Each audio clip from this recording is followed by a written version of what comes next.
Perkenalkan, nama saya Talita Asmaria, mahasiswi S1 Teknobiomedi, Fakultas Sains dan Teknologi Universitas Airlangga.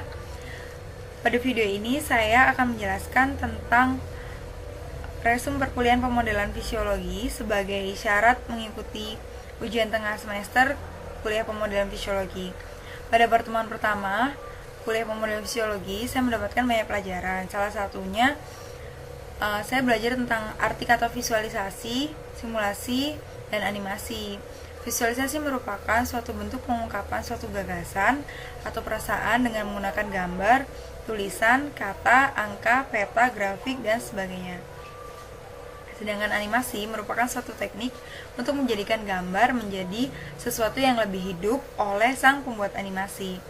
Dan arti kata simulasi, sebelumnya simulasi berasal dari kata simulate yang artinya berpura-pura atau berarti seakan-akan, sehingga simulasi dapat diartikan menjadi sebagai suatu proses dari sesuatu yang nyata berdasarkan keadaan sekelilingnya. Permainan biliar merupakan salah satu contoh penerapan visualisasi, animasi, dan simulasi.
Pemodelan fisiologi ternyata sangat penting perannya untuk berbagai kepentingan kebutuhan medis manusia, salah satunya pada desain pembuatan robot.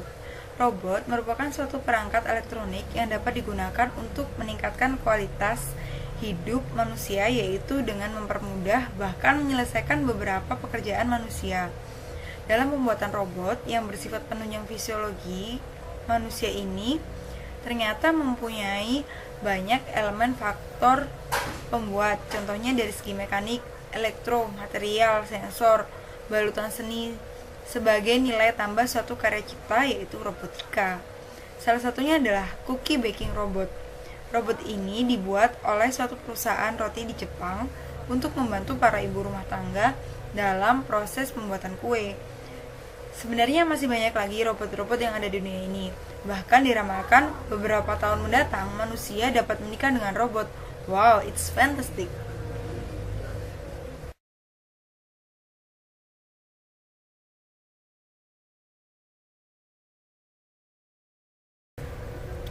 Pada perkuliahan pemodelan fisiologi yang ketiga dibahas tentang kondisi lingkungan yang sensitif dan juga kondisi lingkungan yang tidak sensitif. Begitu banyak kasus yang terjadi di dunia ini.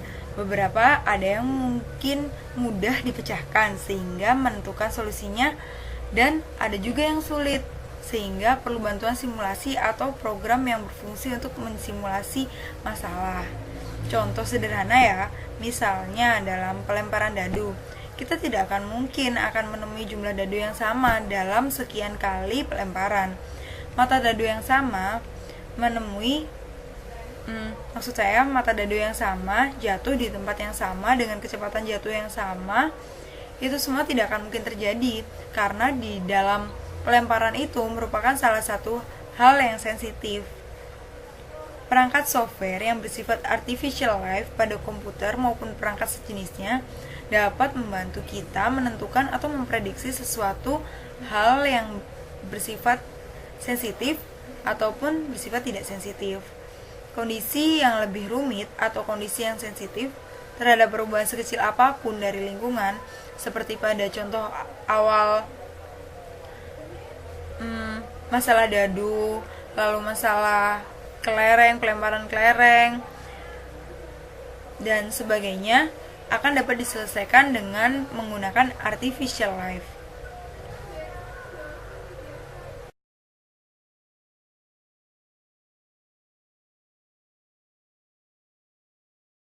Pada perkuliahan keempat, kuliah pemodelan fisiologi masih membahas tentang artificial life, yaitu tentang penerapan artificial life pada difraksi cahaya.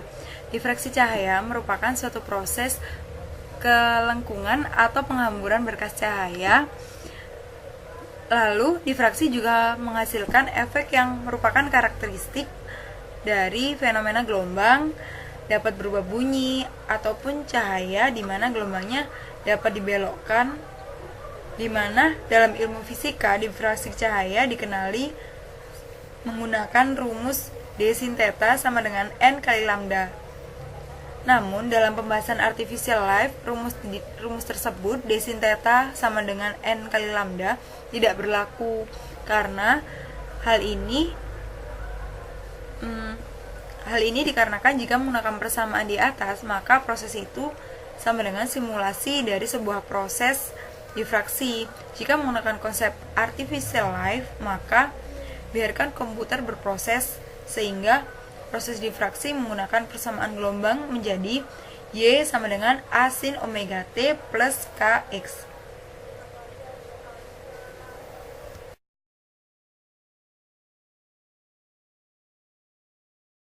Pada perkuliahan keempat, kuliah pemodelan fisiologi masih membahas tentang artificial life, yaitu tentang penerapan artificial life pada difraksi cahaya.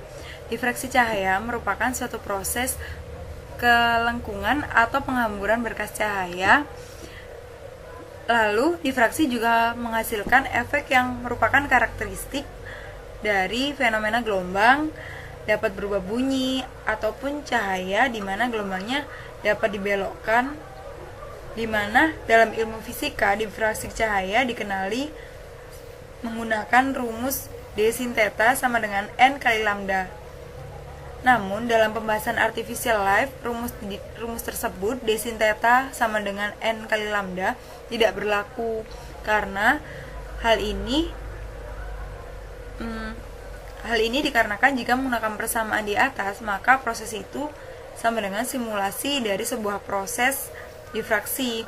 Jika menggunakan konsep artificial life, maka biarkan komputer berproses sehingga proses difraksi menggunakan persamaan gelombang menjadi Y sama dengan A sin omega T plus KX.